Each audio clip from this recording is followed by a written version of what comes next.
दिखदारू में क्यों आप बैठे होला टक लगे देखना होला रे बार अब मन में सोचना होला कि आज रे बार मंच की गरिमा को बढ़ाना छन को मेहमान न्यूत्या होला। तो आज रे बार मंच में आपकी एक शिकायत है दिखदारू कि गायक होते बोलोंदन नेता होते बोलोंदन अफसर होते नहीं बोलोंदन आपके आज ये शिकायत हम दूर कर ली और बहुत लोगों की हार्दिक इच्छा है कि डॉक्टर RBS रावत जी ने जरूर रे बार मंच में बुलावा को रे बार भी जनता तक पहुँचावा। आपकी शिकायतें भी आज दूर कर ली, आपकी हार्दिक इच्छा भी पूरी कर ली। आज रे बार कार्यक्रम में उत्तराखंड का गौरव एवं वन पर्यावरण का विशेषज्ञ उत्तराखंड में वन विभाग का पूर्व वन संरक्षक doctor RBS Rawat ji, doctor Rawat ji को शून्य से लेकर शिखर तक पहुंचने को क्या इतिहास जी, मतलब गोल से लेकर टुकमा तक पहुंचने को संघर्ष जीवन रे बड़ी खैरी खैन। डॉक्टर साहब की जो प्राथमिक शिक्षा उनको सीमांत जनपद चमोली में हुए। रावत जी MSL की डिग्री गोल्ड मेडल का दगड़ी पास करी। वे के बाद रावत जी को चयन भारतीय वन सेवा IPS में हुए। जिला राज्य व भारत सरकार का महत्वपूर्ण पदों पर आपन कार्य करी। आपके एक ईमानदार अफसर का रूप में सदा छवि रहे। डॉक्टर रावत जी कई राष्ट्रीय और अंतर्राष्ट्रीय मंच पर संबोधन करते हैं, देवभूमि को मान बढ़े और देश को मान बढ़े। तो आज हम रेबार मंच में बात करना चाहते डॉक्टर RBS रावत जी दगड़ी। रावत जी रेबार मंच में बहुत बहुत स्वागत है आपको, अपन अपना अमूल्य समय निकाली। सबसे पहले तो रेबार जो प्रोग्राम देखने वाला जितना भी दर्शक लोग छन तो मेरो स्याम्या नमस्ते नमस्कार। आज आप बीच एते सबसे पहले तो मैं जन्मभूमि तो याद करना चाहूँ। जनी जन्मभूमि स्वर्गदापि गरीयसी, हमारे जो देवभूमि छ वो एक बात जो हमारा पूर्वज लोग छन वो तो मैं वो का आशीर्वाद हमेशा लिए नू। और ते बाद जो हमारे गुरुजी लोग छन जो शुरू में अ से आ से और ABCD सिखाए वो वास्ता मेरो प्रणाम। एक बहुत बढ़िया श्लोक छ जो मैंने बचपन में याद करे छो, गुरुर ब्रह्मा गुरुर विष्णु गुरुर्देवो महेश्वर गुरुर साक्षात परम ब्रह्म तस्मै श्री गुरुवे नमः। आप लोगों ने सुने हो कि जो उत्तराखंड में आजकल हिमालय से संबंधित जो भी पर्यावरण संबंधित जो समस्या है, मैं लगभग 5.5 साल तक बल्कि 5 साल 7 महीना प्रमुख वन संरक्षक principal chief conservator of forest वन विभाग मुखिया के रूप में मैंने काम करी जुलाई 2008 बिटी जनवरी 2014 तक।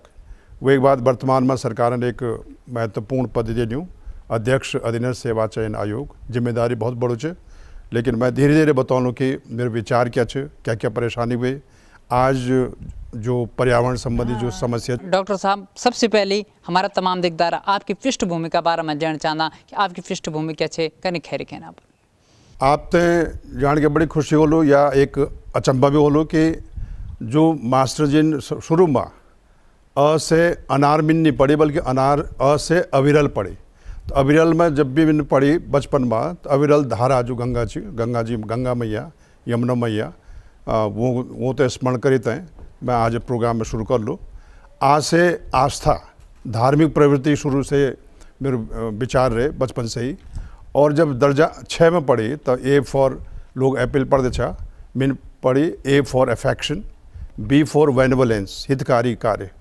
तो शुरू में जो आपने जानते बड़ी प्रसन्नता भी होली और कुछ आश्चर्य भी होलो कि दर्जा 5 पास करना वास्ता मैंने 5 स्कूल बदलिया। तो सबसे पहले तो मैं जो मित है अ से अविरल पढ़ाई या अ से अनार पढ़ाई श्री सत्यनानंद किमोठी जी किमोठा गांव का जनपद पहला चमोली अब रुद्रप्रयाग। वही बात खुद एक श्री सोहन सिंह रावत जी खुद मेरे मामा जी भी छा जो उनमें पढ़ाई। फिर त्रिलोक सिंह पाल जी ग्राम बाम्पा छिनका। और वही बात श्री मदन सिंह झिंकवाण जी। और आपने जाने तो बड़ी प्रसन्नता हो लो कि जब हम लोग पढ़ते छा सन 64-65 में प्राइमरी स्कूल में तो वे वक्त भी बोर्ड परीक्षा उन छो तो पूरा जनपद चमोली 1965 में मैंने टॉप करी दर्जा 5 में। अब जब विशेष रूप से जो शुरू में जो परेशानी रहे, एक तो धनाभाव कारण मैं एक चीज़ बहुत ही प्रासंगिक चीज़ बताना चाह लो आपने। शुरू में जो देव देवता जो जब पूजा हम लोग करदा तो जो दिवा लगाना हम जो दिवा और बाती जी वे में पढ़ाई करी। वे बाद लम्फू आई मटका तेल वाल या मट्टी तेल वाल लम्फू। वे बाद जब हांडी वाल जब वो लैंप लम्फू आए तो हम लोग बड़ा प्रसन्न हुए। और बिजली तो शायद मैंने देखी जब मैं हाई स्कूल में पहुँचे। हाई स्कूल इंटर और BSc मेरे शिक्षा सब श्री गीता स्वामी राजकीय इंटर कॉलेज गोपेश्वर में हुए इंटर तक। और बीएससी तत्कालीन आगरा विश्वविद्यालय पाठ छो यो महाविद्यालय गोपेश्वर बीएससी पास करी और एमएससी बिन करी श्री हेमती नंदन बहुगुणा विश्वविद्यालय श्रीनगर बेटी एमएससी 1975 में करी मैथमेटिक्स में। डॉक्टर साहब आपका पिताजी क्या काम करते थे, कति भाई बहन आप? पिताजी ईश्वर की कृपा से मेरा आज भी जिंदा छन, वो उम्र से लगभग 91 साल और मेरे जो तंदुरुस्ती आप देख रहा तो मैं से भी ज़्यादा तंदुरुस्त हैं मेरे पिताजी और बहुत ही धार्मिक प्रवृत्ति का, बहुत ही कर्मठ। जब मैंने स्कूल पढ़ी तो बे वक्त वो ये समझा आपकी थोड़ा बहुत खेती बाड़ी और लगभग मजदूरी करते हैं तो उनमें थे पढ़ाई शुरू बेटी शायद कुशाग्र बुद्धि या पढ़ने में ठीक रहे बोल तो उन काफ़ी प्रोत्साहित करी या उत्साहित करी और वो का आशीर्वाद से। लेकिन बचपन में सबसे ज़्यादा मेरे पर जो एक प्रभाव पड़ी वो परम पूज्य दादाजी साहित्यकार भी छा। वे वक्त पूर्व गढ़वाल में द्वि अखबार छा, श्री हयात सिंह रावत और मेरे जन्म स्थान से नीति वैली में ग्राम मेहरगांव तहसील जोशीमठ जनपद चमोली और जो दूसरा गांव छो कुड़ियासणे नज़दीक गोपेश्वर और चमोली बीच में। श्री हयात सिंह रावत जी ज्योतिषाचार्य भी छा और वो बचपन में ही भगवत गीता रामचरितमानस चाणक्य नीति कौटिल्य को अर्थशास्त्र आदि कई कबीर और तुलसीदास और रहीम दोहा सब बताए और वैसे काफ़ी प्रेरणा मिली और धीरे धीरे मेरे जो विचार छे वो स्वामी विवेकानंद जी प्रति जो साहित्य छो वो मैंने अध्ययन करी और विवेकानंद जी के सिद्धांत पर मैं कोशिश कर दूँ कि मैं वो सिद्धांत पर चलूँ। डॉक्टर साहब पढ़ाई के दौरान कन कठिनाई को सामना करना पड़ी, धन अभाव हों कभी फीस नहीं होती, ये प्रकार की तमाम दिक्कत होंगी तो आप तगड़ी भी नहीं आप तो जाने तो बड़े प्रसन्नता हो लो कि चाहे दर्जा 5 पास करी टॉप करी जिला या फिर 8 pass high school inter BSc MSc हमेशा भी तय बर्सरी स्कॉलरशिप तो हायर क्लास में यानी कि मेरिट स्कॉलरशिप मिली और एक हिल अलाउंस या हिल स्कॉलरशिप भी मिल दो तो द्विद्वी कभी कभी तो द्विद्वी स्कॉलरशिप मिले लेकिन मेरिट वाली स्कॉलरशिप हमेशा दर्जा 6 बेटे और एमएससी तक हमेशा मिली मेरिट स्कॉलरशिप या बर्सरी स्कॉलरशिप। डॉक्टर साहब आपको चयन IAS में कब आ हुई और एक गांव का नौजवान को चयन हो बहुत बड़ी बात है, आपने कौन महसूस हुए तबार? जब 1977 में एमएससी वो इंडियन फॉरेस्ट सर्विस क्वालिफाई करी तो आपने जानते बड़ी प्रसन्नता हो लो कि जिला चमोली बेटी तब तक न IPS में न IAS में न IFS में कोई सेलेक्ट हुए। मैं भाग्यशाली छूँ कि पूर्वजों को आशीर्वाद से आप लोगों की शुभकामनाओं से पहलो बनी कि जो ऑल इंडिया सर्विस में निकली भारतीय वन सेवा में और UPSC मेरिट में भी ठीक ठाक मेरिट हो तभी उत्तर प्रदेश या जो कैडर होम कैडर मिली और वह एक वास्ता जो शुरू में मैंने परेशानी महसूस करी जो आज भी मैं महसूस कर दूँ। 3 बात, नंबर 1 जो हमार भाषा अपन गढ़वाली भाषा से या स्थानीय जो गढ़वाली से संबंधित और भाषा है ना तो वो में आपस में बात करने वजह से हिंदी भाषा भी कमज़ोर है यानी कि साहित्यिक भाषा में कमजोरी। दूसरी बात अंग्रेजी बहुत ही जो अंग्रेजी स्तर से बहुत ही कम है और तीसरा जो सामान्य ज्ञान तो सामान्य ज्ञान भी माना कम हो, अंग्रेजी भी कमज़ोर हो और हिंदी साहित्यिक हिंदी भी ना हो तो शुरू में मेहनत बहुत करनी पड़ी। तभी जो बाहर जो दिल्ली वाला छा या चेन्नई वाला या बड़ा बड़ा शहर वाला इलाहाबाद वाला वो दगड़ी कंपटीशन में निकलना बहुत मुश्किल काम है। और तो मेरे विचार ये कि जो मूल विषय जो अपन विषय है वो तो ठीक है लेकिन साहित्यिक हिंदी साहित्यिक या बोलचाल को यो अंग्रेजी और सामान्य ज्ञान बढ़ाना बहुत जरूरी है बच्चों में। आपन अपना सेवा काल के दौरान को महत्वपूर्ण काम करें डॉक्टर साहब? आप तो जानते बड़े खुश हो कि मैं वन विभाग के अलावा और जगह भी मैंने काम करी। पर्यटन विभाग में विदेश काठमांडू में एक अंतर्राष्ट्रीय संस्था में इसी mode international centre for integrated mountain development वे में एक अंतर्राष्ट्रीय पद पर काम करी पूरा ओपन कंपटीशन में निकली हुई और वो एक डिवीजन छो जेमा इको टूरिज्म पारिस्थितिकी पर्यटन जड़ी बूटी यानी कि हाई वैल्यू प्रोडक्ट्स और मेडिसिनल प्लांट्स एरोमेटिक प्लांट्स तो वे डिवीजनों में हेड छो और वह करीब 2.5-3 साल काम करे और ये जो पद पर लगभग 10 साल बाद और वैसे पहले मैंने काम भी बड़ा सौभाग्यशाली छो मैं कि मैंने डॉक्टर APJ कलाम दगड़ी भी काम करी राष्ट्रपति भवन में। राष्ट्रपति भवन आप लोगों ने सुने हो कि एक हर्बल गार्डन बनी 2003 में उद्घाटन हुए 2 अक्टूबर 2003 और लगभग 1 साल लगाए मैंने। तो 2002 जुलाई में जब कलाम साहब बढ़िया था राष्ट्रपति 25 जुलाई, तो नवंबर में वो एक मीटिंग करी। तो उन्होंने इच्छा व्यक्त करी कि भाई आप एक I want to develop one herbal garden in Rashtrapati Bhavan. तो और तो वे वक्त ये डिसाइड करी राष्ट्रीय स्तर पर सब लोगों ने, कैबिनेट सेक्रेटरी राष्ट्रपति का सेक्रेटरी नायर साहब सब वो करे कि RBS रावत है बनाए जो चीफ कोऑर्डिनेटर।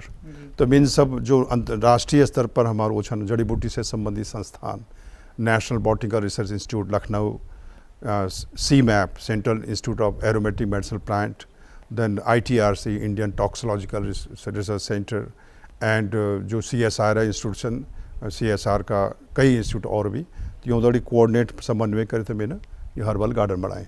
और आप और वो दड़ी जो काम कर में जो प्रोत्साहन मिली या उत्साह मिली शायद पूरे जीवन काल में वो से ज़्यादा सौम्य व्यक्ति में नहीं देखी। अब रावत जी डॉक्टर अब्दुल कलाम जी हमारे बीच में निछन पन की याद छन, मतलब एक रतन था या कुछ याद जो आप दड़ी जुड़ी छन आपन बड़ी को व्यवहार कन छो तमाम दिखदार जण चांदन। 2-3 चीज़ में बताना चलो। एक तो जब हर्बल गार्डन में दिन रात मेहनत करके बनाई और आप तो जाने के बड़े प्रसन्नता होली अगेन कि मैंने बॉटनी कभी जिंदगी भर नहीं पढ़े, लेकिन जो हर्बल गार्डन वाल काम छो वो छो वनस्पति शास्त्र वाल, तो तब वो और ज़्यादा मुश्किल। लेकिन जो स्वास्थ्य मंत्रालय में जो मैंने काम करी एक मुख्य कार्यकारी अधिकारी के रूप में संयुक्त सचिव स्तर पर CEO national medicinal plant board, तो वे मेडिसिनल प्लांट जानकारी काफ़ी मैंने एकत्र कर लियो छो। तो पूरे भारतवर्ष में लगभग 200 प्रजाति हम इकट्ठा करें विभिन्न संस्थाओं बैठे। और फिर एक जो बताने वाली चीज़ जो छो जो दृष्टिविहीन लोग जो है ना वो लोग होते हैं ब्रेल सिस्टम से वो लोग पढ़दा और टच फील एंड स्मेल या तो छुईते हैं या फिर सूंघते हैं या फिर आभास करीते हैं या वो करीते हैं टच फील एंड स्मेल। तो वो अवस्था 1 एकड़ में बनाए वो दृष्टिविहीन वाले लोग होते हैं। और लगभग 3.5-4 एकड़ में एक नर वाटिका, नारी वाटिका, बाल्य वाटिका और पशु वाटिका यानी कि 5 प्रकार का हम वो बनाए सब लोगों के सहयोग से। और जब वो उद्घाटन करी 2 अक्टूबर 2003 में और वे रात 1/2 में वैनकूवर कनाडा भी एक अंतर्राष्ट्रीय गोष्ठी भी अटेंड करी तो वापस आए छो। तो वो सबसे पहले सवाल करी कि doctor Rawat how could you do it, because he was amazed to see the overall quality. उन्होंने बताया कि I have never seen such type of herbal garden in my whole life. तो वो ध्यान से पूछी कि सब लोगों से आपने सहयोग मिली, did you get all types of support from my staff और अदर इंस्टीट्यूशंस। तो मैंने बताया कि 100% तब तो ये गार्डन बढ़ी। एक तो दूसरी ये चीज़ उन्होंने फिर ये बताया कि what can I do for you.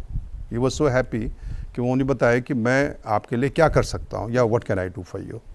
तो मैंने बताया कि this was my duty and I think if you are happy as a first citizen of the country as president of India that is gives me immense pleasure and gift to me rather than मैं आपसे कुछ मांगूं कि मुझे ये मिलना चाहिए। Doctor साहब बहुत अच्छी बात है और उत्तराखंड को गौरव है कि आप जना लोगों डॉक्टर कलाम जी दगड़ी अब अपनी सेवा दीनी और वो हर्बल गार्डन बने। डॉक्टर साहब वन विभाग की बात होनी चाहिए जो आप पिल्टू हों को पिल्टू चे वो हद का हमारा पर्यावरण कद का खतरनाक माटी का वास्ता कद का खतरनाक है। जब प्रमुख वन संरक्षक के रूप में मैंने काम करी करीब 5 साल 6.5 महीना, तो कुछ मूलभूत 5-6 काम शुरू करी इनोवेटिव काम है ना, innovations because of my international exposure national exposure. मैं डिपार्टमेंट से बहर रही हूँ करीब 10 साल से ज़्यादा, 12 साल बल्कि 12-13 साल।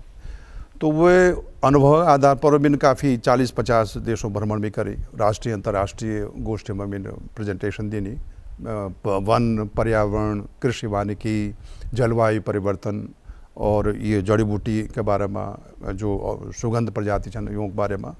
तो 5-6 चीज़ जो बतौना है। एक तो सबसे पहले मैंने ये सोची कि उत्तराखंड जन राज्य में जब तक जन सहभागिता नहीं हो लो तब तक हम जंगल चाहे वो जल हो चाहे ज़मीन हो चाहे वो जन हो, जब यूँ तो हम तीनों तो मिलौला तभी हम संरक्षण कर पाला। और तो अपन कार्यकाल में भी क्या करी कि जो ये हमारे 12,089 यानी 12,089 वन पंचायत छन यूँ दगड़ी वार्ता करी जी। हर जिला में जय चाहे वो पिथौरागढ़ हो, चाहे उत्तरकाशी हो, टेहरी हो, बागेश्वर, चंपावत और चमोली, रुद्रप्रयाग, पौड़ी। तो वे बात यूँ निकली कि साहब पहले वक्त वन विभाग ने एक पहल करी, एक अभिनव प्रयास करी कि लोगों से पूछ गए हम नीति निर्धारण करते, एक तो यू शुरू करी और वे ते बनाई वन प्रबंधन को हिस्सा। नंबर 2 वन विभाग वे वक्त 2008 में लगभग 620 वन नर्सरी या वन पौधालय छा। तो मेरे विचार ये और तत्कालीन जो मुख्यमंत्री जी छा उस वक्त वो व्यक्त जनरल खनूड़ी जी, तो वो से मार्गदर्शन लिए थे मैंने महिला नर्सरी या महिला पौधालय शुरू करी लगभग 210। आइडिया ये छो कि हम लोग होते पूर्व तकनीकी सलाह दें, होते सब आर्थिक सहायता दें, और ज़मीन यदि वो पास हैं तो बहुत बढ़िया, नहीं तो हम वन विभाग वाला नर्सरी देला। और जब वो मतलब आने वाले समय में पौधा तैयार कर ला तो हम वो पौधा थे वापस खरीद लो वन विभाग, ताकि वो होते आजीविका साधन भी हो जाओ। और वो प्रजाति वे लगाला जन काफल, बुरांस, बांज, देवदार, टिमोर और यो हरड़, आंवला, बेहड़ा, ताकि जो फल प्रजाति छन या बीजू आम, और वैसे मानव वन्य जंतु संरक्षण में भी कमी वालो आने वाले समय में तीसरा जो काम करिए वो मानव वन्य जंतु समस्या बड़े भयंकर आज भी बहुत बड़ी चुनौती है। विशेष रूप से पहाड़ी क्षेत्र में जंगली सुंगर और मैदानी क्षेत्र में नीलगाय या वनरोज और बांदर लोग सब जगह परेशान करना। कुछ प्रयास शुरू करी, उदाहरण तौर पर जो पुराना लोग यो चाहे गुलदारन मारे, चाहे हाथल मारे, चाहे वो टाइगर शेर मारे या कोई भी और जानवर मारे, वो तो मुआवजे देने, और मुआवजा की धनराशि से अपने कार्यकाल में मैंने 3 गुना करे, या 1 लाख पहले जो मृत्यु केस में तो मैंने थे 3 लाख करी, और पूरे हिंदुस्तान में वे वक्त तो सबसे अधिक ज़्यादा छो। और यदि पूर्ण रूप से कोई अपंग हो जाओ तो वे थे भी 3 लाख। तो नंबर 1। नंबर 2 जो पहला वाला जो मृत्यु वाला मामला था करीब 15 साल वाला पुराना 1993 से लेकर 2008-9 तक वे मुआवजे तक वो थे भी सब मोदी के रिटायरमेंट से 6 महीने पहले तक सब मामला क्लियर करे, और वैसे एक बहुत बढ़िया सहयोग मिली। चौथा एक पिरूल जो आपने बताई, जो हमारा यो चीड़ा जंगल छन हमारा बहुत ज़्यादा लाखों हेक्टेयर में या 5-6 हज़ार वर्ग किलोमीटर में, ये गर्मियों में ये जो पिल्टू या पिरूल निकल दो पाइन नीडल्स, और वो बहुत ज़्यादा हाईली इन्फ्लेमेबल, बहुत ज़्यादा जब आग लग दो तो एकदम वो माछी जन जल जाओ बिकॉज ऑफ एसिडिक नेचर, अम्लीय गुणों। और वो वे मीन क्या करी कि क्वान्टिफाई करते हैं, वन पंचायत वहाँ से जोड़ते हैं, कुछ मूलभूत सुविधा गाँव वालों दी दें, एक प्रयास शुरू करी। अब धीरे धीरे और बढ़ाना जरूरत है, और वैसे गाँव वाले जुड़े, और गाँव वालों ने जो इकट्ठा करी, चाहे कोयला बनाई, चाहे ब्रिकेट्स बनाई, और जो इकट्ठे करी वो उसने पैसे दी नहीं। तो वो एक चौथा प्रयास हो। और 5वां जो मेरे विचार से पूरा उत्तराखंड में, और वे वजह से पलायन रोकने में भी काफ़ी सहायता मिल लो, वो इको टूरिज्म। डॉक्टर साहब रहबार का माध्यम से हमारे तमाम दिकदारों से क्या रहबार देना चाहते हैं आप? एक तो जो क्योंकि वो सीजन वृक्षारोपण काल हिमालय ते बचाने वास्ता या ग्लेशियर बचाने वास्ता या जल स्रोत बचाने वास्ता मेरे अनुरोध सब होते हैं कि जो भी लोग सुनाई प्रोग्राम हरेला प्रोग्राम अंतर्गत अधिक से अधिक आप बौण लगावा, जो बौण आप आसपास वे थे बचावा, और जो भी आपको समस्या तो वो एक जन सहभागिता के दृष्टिकोण से आप लोग संबंधित, चाहे वो पटवारी हो, चाहे वन विभाग को कर्मचारी हो, वो दगड़ी बैठे थे आप लोग मीटिंग करा, बैठक करा, और अपनी बात आगे पहुँचाओ, ताकि जो मूलभूत समस्या है वो दूर हो जाओ। और दूसरी बात ये कि जो एक कहावत है कि जब कोई समस्या पैदा होनू तो समस्या तक जब यदि आप अवसर में परिणित कर दा, चाहे आपदा से संबंधित हो, चाहे जंगल से संबंधित हो, चाहे बांदरवाल समस्या हो, चाहे वो सुंगरवाल समस्या हो, तो ये समस्या तय एक अवसर में परिणित करित है हम लोग कने आगे बढ़ सकता, ताकि पलायन भी रोको, आजीविका भी बढ़ो, और जो हमारे एक आवाज़ माध्यम ग्राम प्रधान, सरपंच और या ब्लॉक प्रमुख या स्थानीय प्रतिनिधि वो के माध्यम से आप अपन आवाज़ जिला स्तर पर, प्रादेशिक स्तर पर और राष्ट्रीय स्तर पर जरूर पहुँचाएं। डॉक्टर साहब रहबार मैन आपको बहुत बहुत धन्यवाद, अपना अमूल्य समय निकाली। इच्छा हमदगड़ी उत्तराखंड का गौरव डॉक्टर RVS रावत जी जो शून्य से लेकर शिखर तक अपनो सफर करी, लेकिन बहुत कम लोग हों डॉक्टर RVS रावत जी जड़ी उत्तराखंड का जो गौरव छन जो सीमांत जमोली जनपद से शिक्षा गाँव में हमारी चाल लिखे पढ़े करी, आप लोगों चाल लिखे पढ़े करी, पर आजकल थोड़ा सा कहते हैं बोली सुंदू ना इंटर हो जाऊँ BA हो जाऊँ अपनी बोली भाषा संस्कार बिखर जान, पर डॉक्टर रावत जी बड़ा बड़ा विश्व का मंचों पर भी लेकर देश का मंचों पर काम करी, अपनी बोली भाषा संस्कार भी आप परिपूर्ण छन। धन्यवाद, नमस्कार।